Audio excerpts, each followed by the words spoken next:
Hello and welcome to episode 2 of Riding on Reels to Kanyakumari. Powered by Castrol Power One, Triumph Motorcycles India, and helping us be a hero, Stereo Vision with GoPros.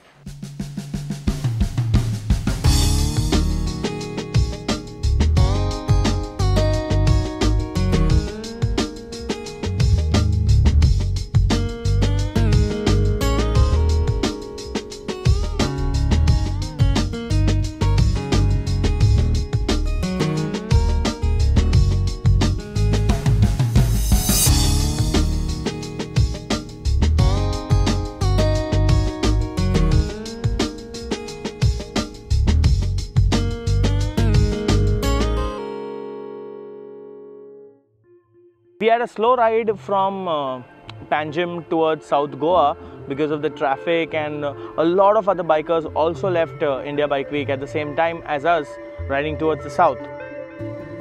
Sigmund and I decided to have breakfast somewhere in South Goa. After about 50 to 60 kilometers of riding, we were crossing Karnataka and we realized everything was shut. And we don't really know why, but then we decided to move on and have lunch at Karwar. Traffic was something we expected. What we did not expect was the number of twisties after Kanyakumari, and the quality of the tarmac was exceptional. We had so much fun riding through them, so much fun, I can't tell you. I could actually hear Sharvari scream with joy inside her helmet. Moving on, a pre-decided break was definitely going to be the Kali River Bridge, which is almost a kilometer long, gorgeous bridge over the Arabian Sea. Anyone who's ever riding towards either side, either from Karwar to Goa or Goa to Karwar, have to stop by that bridge and just take in the atmosphere.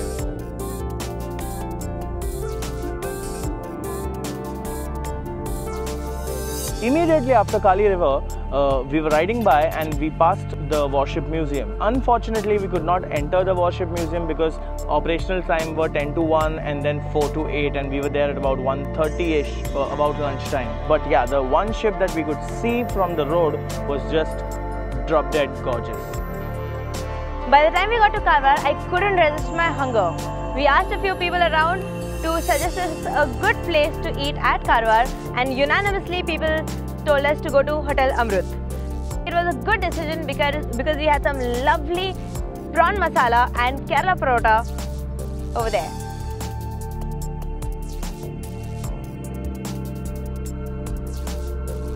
Once we took the right off the highway at Mandagiri, we sort of lost our way. But there was a bright side to that. We actually found a place called God's Own Beach, and it was drop dead beautiful. Unfortunately, it was a dead end and we could not go any further. We still had to find the hotel we were staying at.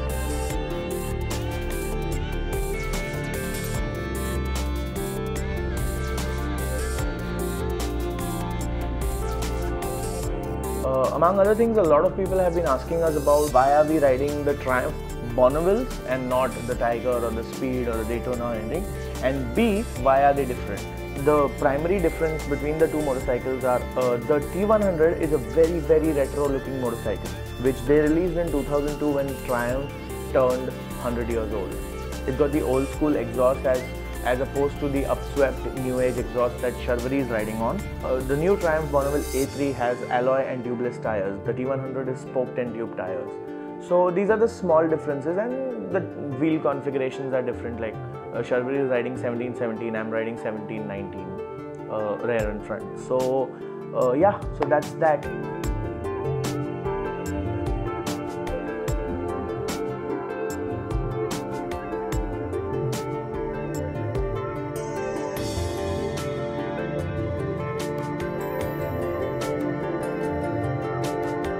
So as we head off towards Udupi, let me just log into the Castrol Power Biking app and check out the best routes we have from Gokarna towards Udupi.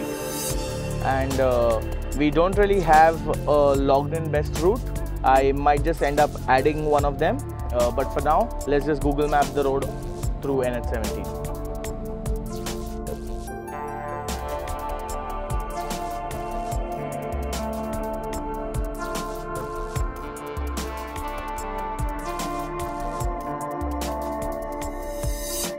So we left left this morning from Gokarna and 80 kilometers later we found ourselves at the Murudeshwar temple.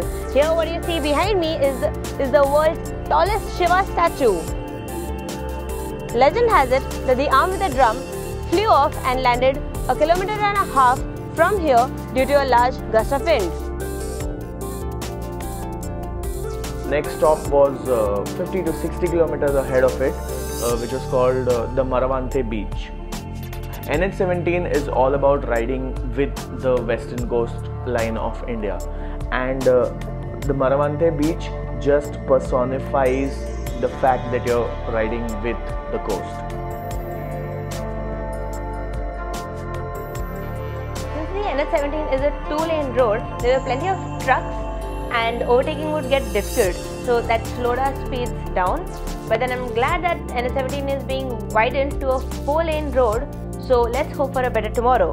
Although it doesn't take away the fact that the people of these regions clearly lack road sense. We decided to halt at Kundapur 40 kilometers before Udupi at the very popular Sharvari Lunch home.